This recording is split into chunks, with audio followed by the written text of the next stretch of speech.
Hello and welcome to the channel. My name is Jonathan and I look at tech companies for investors. And if you've clicked on this video, then you want to know a little bit more about Asana.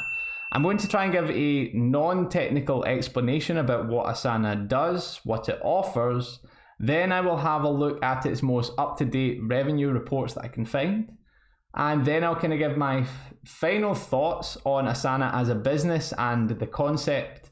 Now, please bear in mind that I am not a financial advisor or financial guru. I'm a software developer, and my main goal is just to kind of give you a better understanding of what you could be buying. Now, please do not base any buying or selling decisions on the content of this video. Do extensive research before you buy any company. Now, firstly, we're actually going to try and explain what Asana does. And for me to do that, it's probably best to think of it as a social media for a company. And rather than the kind of social media that we're used to, like YouTube, Facebook, Instagram, Snapchat, it's very specific and it's very aimed towards companies. So when companies actually get to a fair size, there's usually different departments. You might have sales department, marketing department, human resources, engineers. Yeah, there's lots of different departments that you could actually have in a company. And those departments might not always necessarily communicate with each other.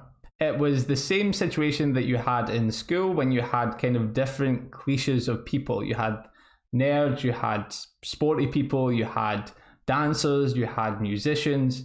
They all knew each other, but they might not all have communicated with each other on a regular enough basis. And that's where kind of social media came in.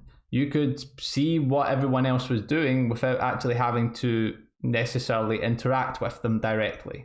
And Asana have used this kind of concept to develop what can best be described as a social media for a specific company, where you have all these departments that can keep tabs on one another to see the particular state of projects, of news within the organization, without actually having to directly contact the other department. And because it's structured kind of like a social media is structured, people are already kind of used to the concept and people are comfortable with that concept.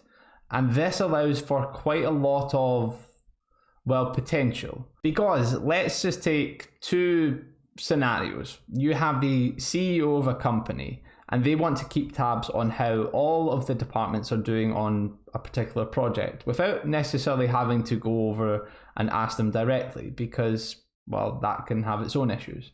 But the CEO can use Asana to essentially get an overview of all the projects, of all their current status, of who's working on what, of which department is behind, of which department is on schedule, of which project is on schedule. All of these things are quite useful because in business, time is money, and the more efficient a company can be in communication can save a lot of time and help with money. Now let's take scenario 2. Not necessarily the director or CEO is having a look. What about just someone from a department? Now in organizations, timekeeping can always be quite hard, and it tends to be that if one department is behind, it kind of pushes everything behind. So let's say that the sales and marketing haven't finished particular invoices or haven't completed particular invoices, then the fulfillment department can actually, send the product. So you have dependencies between departments that is based on communication. And Asana looks to kind of ease that by having and creating dependencies based on a project or a delivery or whatever. So if I know in the fulfillment department that I can't complete the project until it has been fulfilled and checked off by the sales department, then I can go and work on something else. And once I receive a notification from Asana that it has been completed by the sales department, then I can fulfill the order. And that is efficiency. It's not like I need to go to the salesperson and ask if they have put through the order so that I can send an email and wait for months for a reply, or wait around and just hope for the best. Because if I can kind of get on with doing other work, then I can get ahead there. These are just a couple of examples of what Asana can do, but I just wanted you to kind of have an understanding of the potential of it. It has a lot more features and it integrates with a lot of different applications, so it can be a very powerful and useful tool. So let's actually see where Asana is at financially. So it's currently trading, today is the 16th of March 2021. It's trading around $33 per share. If we actually have a look at its market cap is 5.26 billion. 52-week range of 20 to 43. But actually, I don't even think it has been around for 52 weeks. Well, not publicly traded for 52 weeks. If we go and have a look at its max, it actually went public the 30th of September 2020. So not actually that long. And from what I heard was that it actually went public around the same time as Palantir. Palantir got a lot more hype when it went public. So Asana was just kind of left at the back. And if you actually have a look at the graph, you can see that it had a pretty slow start. It increased up until February, and then it had a slow dip, but it seems to be bouncing back a little bit. Here we actually have an overview of the financials for 2020, which is the most up-to-date we could get. Record fiscal year 2021, revenue grew 59% year over year, which is pretty good. Over 93,000 total paying customers. 85% growth in revenue year over year from customers who spend $5,000 or more on an annual basis. So that's ARR, annual recurring revenue. I got that wrong in the last video like 3 times. So annual recurring revenue. Here you actually have the fourth quarter results. So you have $68 million in revenue, which is 57% higher than what it was last year. The fiscal year results, 227 million. Generally accepted accounting principles operating loss was 175.6 million, or 77.3% of revenue, compared to an operational loss of 119 million or 83% of revenue the year previous. So their losses went down. Okay, having a quick look at their highlights. Ended the year with over 93,000 paying customers and 1.5 million paid users. Customers spending $5,000 or more on annualized basis in Q4 grew to 10,174, an increase of 55%. Customers spending 50,000 or more on annualized basis in Q4 grew to 397, an increase of 92% year over year. So this is actually quite promising. I think this is a typo because it says their financial outlook for the first quarter of fiscal 2020. Oh no, it's the fiscal year. Financial outlook for the first quarter of fiscal 2022. Revenue of 69.5 million to 70.5 million. Okay, this is probably one of the most interesting things I found about Asana, and probably one of the most promising things. When you look at the revenues compared to the cost of revenue, here we'll look at the 12 months ended in 2021.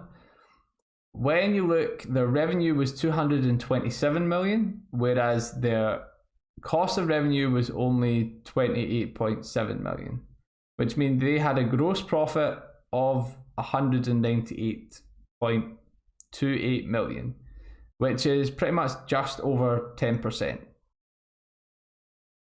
So that is pretty spectacular, because when you compare the cost of revenue to revenue, I don't think I've seen a business or a company that has a cost of revenue so low relative to its revenue.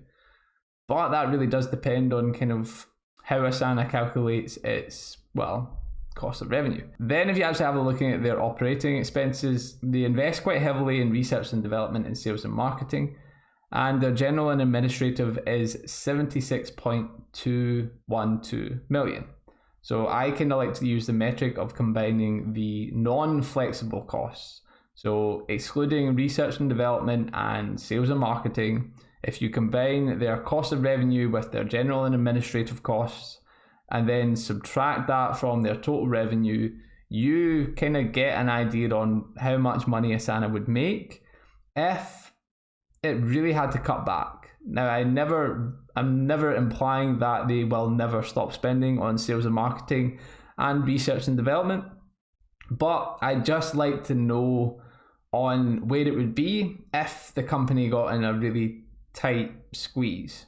So if we take 227 million and subtract the cost of revenue of 28.741 million, then subtract the general and administrative costs of 76.212 million, you end up with a kind of what I would call my kind of metric for measuring how tech companies work if they don't profit. You end up with 122.051 million, which is quite substantial. It is more than half of their revenue.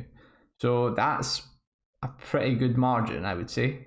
Now, the other thing I like to look at here as well is you can actually see when you compare the growth from 2020 to 2021, they had a pretty substantial increase in growth. So yeah, that is the financials to do with Asana. So to leave you with my final thoughts on it, I actually quite like the concept of the company. I like the idea and I think it is valuable, especially valuable now that we live in a pandemic, for CEOs and directors to manage their teams and to keep on top of what their team is doing. Then also from the side of things of being just someone who works and uses Asana, it's very good to know where other people are at and the current progress of a particular project or a particular department.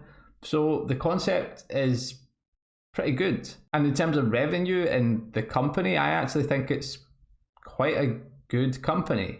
When you compare like the revenue to the cost of revenue, it's really good. And when you add up the kind of non-flexible costs, it still has quite a good margin.